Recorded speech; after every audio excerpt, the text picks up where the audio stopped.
This week on the Taking 20 podcast. Those 5 lizard folk aren't just rank and file, they all have a level of rogue. Now the party has to worry about flanking and extra damage when they're flat-footed.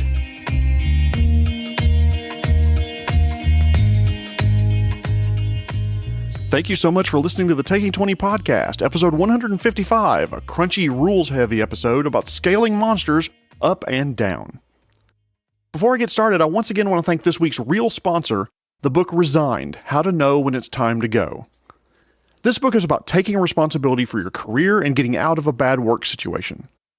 Resigning from a job is an emotional process, and there is a right and wrong way to handle this. The book is a guide to quitting your job with class and keeping your dignity and sanity intact. Resigned: How to Know When It's Time to Go. Available on Amazon.com in both print and Kindle format. It'd make a great gift for anyone who's considering a career change. I also want to thank this week's fake sponsor, speakers. I have a great set of speakers, but the big deep sounds don't come out anymore. These speakers are nothing but treble. If you like this podcast, please consider posting a link to an episode or to taking20podcast.com on your social media.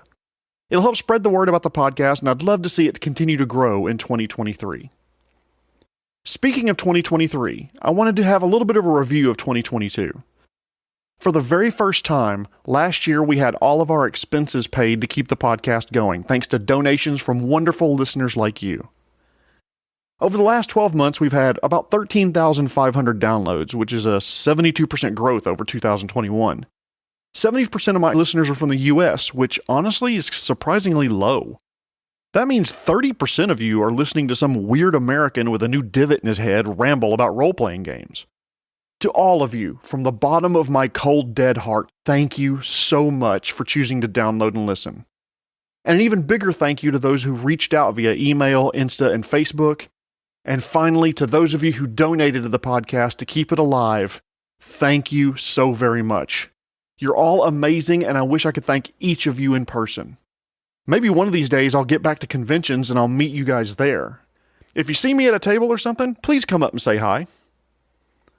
Fair warning, I've said this episode is going to be crunchy, and I mean it. Much of what I discuss on this podcast is fairly soft as far as technical topics go. Hopefully you get some ideas about kingdom building, running monsters, and tips for running unusual scenarios. I usually don't deep dive into game mechanics on this podcast, but a local listener mentioned the topic to me at a recent game night in my friendly local game store. He mentioned that he struggled with the concept and wanted to know how I adjusted monsters in my games. We had a great conversation, but I thought it'd make a great episode too. So let's get this caveat out of the way. There are a number of tables and quotes that I'm going to reference from 5th edition and Pathfinder 2nd edition books. Unfortunately, these are just guidelines. Adjusting monsters is as much art as science, and my best advice would be to start with lower level creatures that will have fewer abilities to complicate adjustments until you get your sea legs under you. For example, adjusting a kobold scout, fairly easy. Changing the eye rays on a beholder is a much higher risk and can result in a TPK if not done correctly. Finally, tinkering with something like an ancient red dragon should only be done after very careful consideration and likely a lot of playtesting. Most of the DMing that I do is in 5th edition and Pathfinder 2nd edition, so I'm going to focus my discussion on those gaming systems for most of the episode. But the good news is that there's some creature adjustments that are universal, regardless of game system, from Starfinder to Delta Green to Fiasco, and these universal changes is where I'm going to start. 1. You can change creatures' weapons and armor. The equipment listed in any creature stat block is not set in stone. Not every Pathfinder goblin wields a dog slicer. Not every 5th edition lizard folk wields a heavy club and has a shield. Those items listed in the stat block are typical for that creature. However, it's not a mandate. Who's to say that they're not wielding tridents or short bows or wearing studded leather armor? One thing to keep in mind is that creature tactics will change if they're wielding and wearing different things. For example, that halberd-wielding kobold now has reach, so adjust their tactics accordingly. Also, be mindful of other adjustments that may need to be made if you change the weapon or armor. For example, if you give a creature heavy or light armor, their speed may change. Another example would be if you change from a one-handed to a two-handed weapon, they may lose their default shield and AC may go down. If creatures are being scaled way up, then you can consider giving them even magical equipment if you wanted to. That kobold with a club is one kind of fight. A kobold with class levels and a +3 club is a completely different fight. Suppose you're looking to scale up like a Githyanki warrior because you're facing a member of their version of a SWAT team. By default, it wields a normal greatsword, but it makes sense that this might be wielding a masterwork or maybe even a magical version of one. Those 5 lizard folk I talked about earlier with heavy clubs and shields might be a medium CR1 encounter, but they could have stolen a lot of equipment to give them better armor or better weapons, and it becomes a hard encounter very quickly. Similarly, those same 5 lizard folk who are destitute, starving, with only improvised daggers and blades may just be an easy encounter for a level 1 party. Just like with PCs, the quality of the equipment the monsters have can have a dramatic effect on the difficulty. One of the easiest ways you can scale creatures up or down is by changing the equipment they currently use. 2. You can give creatures consumables. Whatever consumables are called in your game system, those one-time use items that can heal wounds, boost abilities, change movement, and generally help creatures be better prepared for a wide variety of challenges. Remember those 5 lizard folk I mentioned earlier? It'd be an interesting fight with no changes, but imagine those lizard folk now all have potions of Cure Light Wounds or level 1 Cure Wounds potions available to them. Now, effectively, at the cost of an action or 2, they have between 2 and 9 additional hit points, making them a considerably tougher fight. Now, imagine if they had potions of Blur, Invisibility, or Fly, and the encounter just became way more difficult. Same is true with scrolls, oils, one-time use tokens, magical dust, beads, rosaries, whatever magical items you have in your world that are destroyed when used. I'm assuming your game system doesn't allow you to use a potion twice. How would that even work? Drink it and then what? Hork it back up? Kiss someone? I don't know. Shit gets weird after that, so let's just call them consumables and they can only be used once. Giving creatures a one-time use item can up the difficulty of the encounter without overpowering the creature. There is a huge difference between giving a hobgoblin a potion of invisibility that's a single use versus a ring of invisibility that has unlimited uses. The latter makes it a very, very tough fight. Same idea about a potion of bless versus a +1 weapon, one-time use versus constant effect. In previous episodes, I've talked about the TPK I DM'd where the party took on a white dragon way before they were ready. I've mentioned how I could have, and honestly should have, changed the encounter, given the party more warning, given the party more opportunities to flee, and so forth. This white dragon was less feral, but smarter than some of its brethren. There was an in-game reason for it, but that's not important right now. This smarter dragon had stashed healing potions on high outcroppings of rocks that it could reach, but walking creatures couldn't. The number of party members who could fly at that level was a big fat 0, so the dragon had free healing available to it just by flying up and hovering while it drank Cure Moderate Wounds potions. The cleric cast a few spells at it while it was healing, and it turned its attention to the cleric, grapple, fly up high, drop, doing enough hit point damage to take him well below 0, and the TPK was on. Had I taken away those healing consumables, the party may have had a chance, had they gotten lucky with some of their dice rolls. But the encounter was way too strong, and I had given the creature way too much for a party at that level. So, don't make that same mistake that I did. Make sure you tinker very carefully with your creatures. Third thing you can do, and I mentioned it earlier, you can scale up encounters by giving the creatures class levels if it makes sense. Those 5 lizard folk aren't just rank and file, they all have a level of rogue. Now the party has to worry about flanking and extra damage when they're flat-footed. One well-timed strike by a lizard folk can drop a wizard or take down half of the frontline fighter's hit points. Or, imagine the lizard folk all have a single level in classes of what a traditional adventuring party would be. 1 fighter, 1 ranger, 1 rogue, 1 cleric, and 1 sorcerer. Maybe they're bizarro world versions of the existing adventuring party. Now, tactics are going to be much more important for the party than just 5 traditional lizard folk all with clubs, and the combat just became significantly more lethal. Fourth thing you can do regardless of your game system, you can change the skills, capabilities, feats, innate spells, and lair actions of creatures. Creatures defined by the stat block are typical examples of that creature, but you can always vary it up by giving them more or fewer skills, more or fewer feats, more or fewer abilities. You can scale their ability scores up and down. So let's look at Pathfinder 2nd Edition and start with something fun like, an ancient red dragon. It's a challenge rating 14 creature, so it's meant to be a challenge for 4 14th level characters. Imagine this red dragon has legends about it. It's not generic red dragon number 442. It's Dreadfang, or Rarkrom the Vile, or Scourge of Mount Kybor. This ain't your grandfather's ancient red dragon. This is something a little stronger. You could give it more spells, or the same number of spells, but at higher levels. You could give it feats to make its spells more powerful and more lethal. Have it give off heat like a furnace and give its claw attacks another 2d6 damage, and it sets you on fire with a critical hit. These changes can be made without changing a single saving throw, hit point, or creature immunity. What CR are we at now? Maybe with higher spell casting, things like quickened casting once per day, clever counterspell, or spell penetration, you may now be looking at a CR 15 or maybe even 16 encounter with those abilities. Those abilities are only available once a wizard reaches about 12th level. So you may be asking, Jeremy, does that mean my dragon has to also be a 12th level wizard? No. Nowhere in these game systems I'm going to talk about does it say that monsters have to follow the same build rules as PCs. Let's move over to 5e and use a Spirit Naga as our base creature. It's in the Monster Manual, by the way, page 234.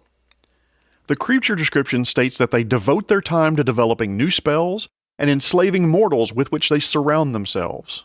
Ooh, develop new spells, you say? Do go on. Oh, sorry.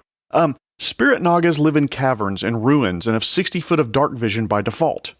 But imagine one that spent its entire life below ground in the pitch black of the Underdark. So had its mother, and her mother before her. Give that Naga tremor sense instead of dark vision, and your party's wizard who likes to move around with invisibility will be in for a nasty surprise and a lot tougher fight.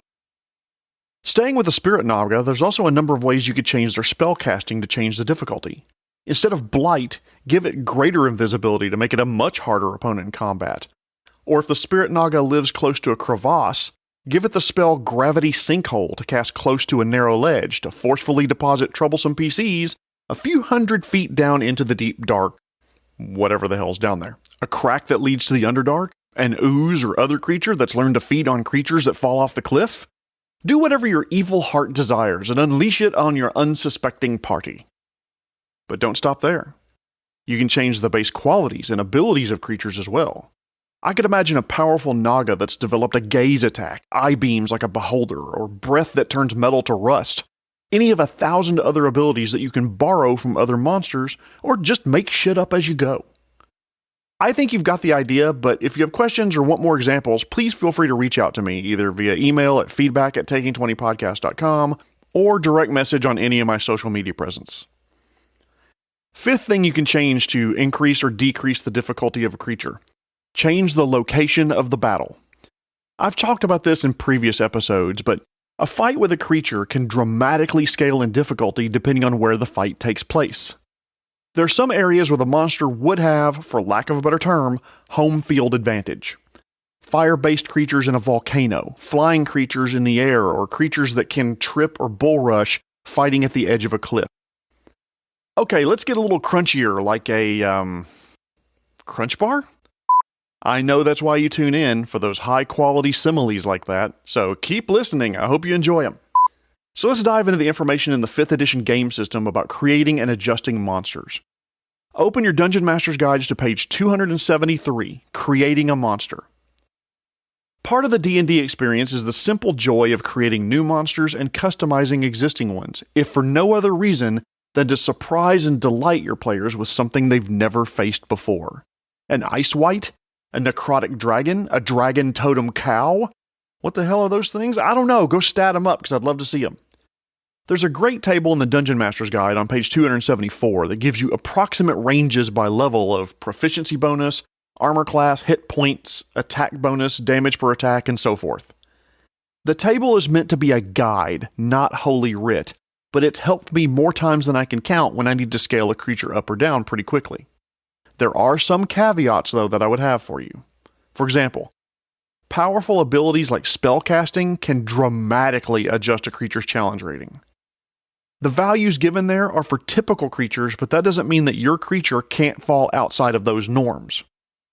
One piece of advice I would give you is that if you want to keep a creature about the same CR level, if you make one thing more powerful, like attack damage, scale something else back, like hit points or armor class. The more abilities you give a creature, and the more powerful those abilities are, the more you're going to have to adjust other values to keep it around the same challenge rating if that's your goal. Of course, if you just want to make a more powerful version, use the existing data to adjust your scaling appropriately. That Spirit Naga from earlier is a challenge rating 8. According to the table on page 274, it should have an armor class of 16 and at least 176 hit points. But if you look at this typical stat block, Spirit Nagas have an armor class of only 15, not very different, but only a paltry 75 hit points compared to 176, which is typical. That might seem low at first, but the innate spellcasting, poison damage, and rejuvenation ability all scale that monster's CR up considerably. Let's switch over to Pathfinder 2e for a minute, because I've been playing a lot of that lately. I'm not a fan of version wars, because I think people should play what they like, but 2nd edition's really growing on me, and I'm going to be fighting to change my existing Pathfinder 1e groups over to the new system. It has diverse class builds, something interesting at almost every level of every class, and the 3-action economy is really easy to apply once you learn it. All I'm saying is don't poo-poo a game system you've never tried. I wrinkled my nose at Delta Green until I tried it, and oh boy, I'm playing a one-shot over the holidays, and I cannot wait to get eaten by Cthulhu. If you want good details on adjusting creatures, look no further than page 6 of the Pathfinder Bestiary. Similar to 5th edition's challenge rating, all creatures in Pathfinder 2e are given a level for the standard representation of that particular type of monster. The level means that they are typically balanced for an encounter with 4 player characters of that class level. Generally, they're scaled appropriately for a given level, but as you know, each party and each encounter is different. This level is given by assuming they will wield typical weapons, armor, and typical monster ability scores and capabilities and saving throws, and none of that's been changed. Like 5e's challenge rating, the level of a monster can be adjusted by making changes. But one thing that Paizo included in the 2e rule set are easy changes to creatures by adding the built-in adjustments of elite and weak. Elite monsters are stronger than the average example given in the typical stat block. Their armor class, their attack modifiers, the DCs against their abilities against the party, their saving throws, their attack damage, and skill modifiers all increase by 2. If instead the attack has a limited number of times it can be used per day, like it can only do a swallow hole or a bite attack 3 times per day, you increase the damage by 4 instead of 2. You also increase the creature's hit points based on its starting level. If it starts at level 1 or less, like a Mephit or a Hyena or Orc Warrior or something similar, you give it 10 more hit points. If it's between levels 2 and 4, so again, staying at low-level adventuring like a Lacedon, a Giant Scorpion, or a Minotaur, you give it 15 hit points instead of 10. If it's level 5 through 19 creature, which I know is a wide swath, more examples of those, by the way, than we can count, the Gibbering Mouther, dragons, elementals, and so forth, you give them additional 20 hit points. And then finally, if you're talking about a creature that's level 20 or higher, like a Ravener, a Conqueror Worm, a Pit Fiend, or Ancient Gold Dragon, an additional 30 hit points. Even when made elite, by the way, the size of the creature, the type of the creature, and the default equipment carried does not change. In general, an elite version of a monster is a 1 level higher challenge than the base monster. So that level 14 challenge Red Dragon that I mentioned earlier when I was talking about Pathfinder 2e, it just became a level 15 encounter just by giving it the elite template. Conversely, in Pathfinder 2e, if you want a weak version of a monster, you do the exact opposite. It's -2 to its armor class and attack modifiers and all the other things I mentioned previously. It's -4 on the damage for limited per day attacks. It has lower hit points similar to the table I referenced earlier, but instead of +10, it's -10. Instead of +15, it's -15. So that level 14 dragon I was talking about earlier, a weak version of that same dragon would be a level 13 encounter. Why is it weaker? Maybe it's diseased, it has its development stunted, or maybe it's fighting in an area where its powers just aren't as strong for some reason. These built-in adjustments in Pathfinder 2e are handy, but what if you want to be more freeform with your changes, or maybe change a creature by more than 1 level? Good news! Pathfinder 2e Core Rulebook, page 503, has it covered. On that page are concepts called simple DCs, which is good when you need to make up a DC for a certain creature and you don't have a specific level in mind, and level-based DCs where creature abilities tend to be based on the level of the creature, trap, or encounter. Also, in the Bestiary, starting on page 342, are details about a lot of different monster abilities that can be added to creatures to scale up their difficulty level. Let's say the party has to clear out a camp of ogres that have been raiding the local town of Siegburg. Now you want to gradually scale up the encounter, so you decide the camp uses the weaker ogres for grunt labor. Most of the camp are typical ogre warriors, and there are 2 elite leaders. The typical ogre in 2e has these stats, and this isn't meant to be comprehensive, this is just an example. Their armor class is 17, they have 50 hit points, and plus 12 on their attacks with an ogre hook that does 1d10 plus 7 damage.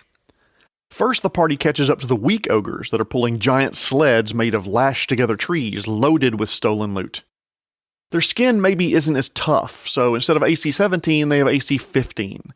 And they have fewer hit points, 35 instead of 50. Their ogre hook is only plus 10 to hit instead of plus 12, and when it does hit, it only does 1d10 plus 5 damage instead of 1d10 plus 7. Their saves are lower, skills are lower, but they're still ogres. They're chaotic evil, large humanoids of the giant subtype. As the party gets closer to ogre camp, they start facing typical ogres with typical stats and typical equipment. Finally, the 2 lead ogre warriors are elite, tougher, and with better equipment. Their AC goes from 17 to 19, hit points from 50 to 65. If you want them to have ogre hooks as well, then they're plus 14 to hit, doing 1d10 plus 9 damage. So as you can see, Pathfinder 2e includes rules for adjusting monsters by making them weak or elite, and DMs with practice can do this on the fly, sometimes mid-battle. But Jeremy, isn't taking time to adjust monsters more work? Yeah, at first. The more comfortable you get with it though, the more you make these changes, it almost becomes second nature. These days I can adjust Pathfinder 1e and 2e creatures on the fly and do a lot behind the screen. 5e takes me a moment of thought since I haven't played that as much and I don't have those DCs memorized, but having a handy table behind my screen means that I can scale that Afridi up and dragon down if I need to, pretty much just in time. Last thing you may be asking is why? Why should we DMs take on this extra work of adjusting monsters in the encounters we run? I've got 3 reasons why I think you should take the effort to do it. 1. Makes your world more realistic, and I know that's one of my standard answers. Outside of regimented and well-equipped military units, there's no guarantee that every creature of the same species or ancestry will have the exact same weaponry and equipment. If you're fighting elves, for example, that are experienced fighting in phalanx formation, then sure, all of them are probably going to have a spear and shield, and all of them will probably have a Xiphos short sword for close quarters combat. However, if this is just an eclectic group that aren't built around fighting with the same weapons, then it's more likely they're going to have an assortment. For example, statting out city guards, it's entirely possible that some could have blackjacks, while some carry short swords, some use pikes, some may have crossbows or daggers. Another reason why I think you should take the effort to scale creatures up and down is it gives more variety in creatures and tactics. Giving similar species of monsters different weapons opens up combat for different tactics. Those kobolds with short bows can engage the party at range without risking their ridiculously small hit point pool. Orcs with net and trident can entangle their foes before impaling them repeatedly. And equipping some dwarves for heavily armored frontline fighting, while equipping different set with flanking and piking abilities, or maybe even the ability to rain death with bows, makes for a much tougher overall encounter. Third reason why I think you should take the effort. It keeps experienced players on their toes. Anyone who plays this game long enough starts memorizing certain statistics for commonly used creatures that they fight. 5th edition bugbears have a 16 AC because of their hide armor and shield.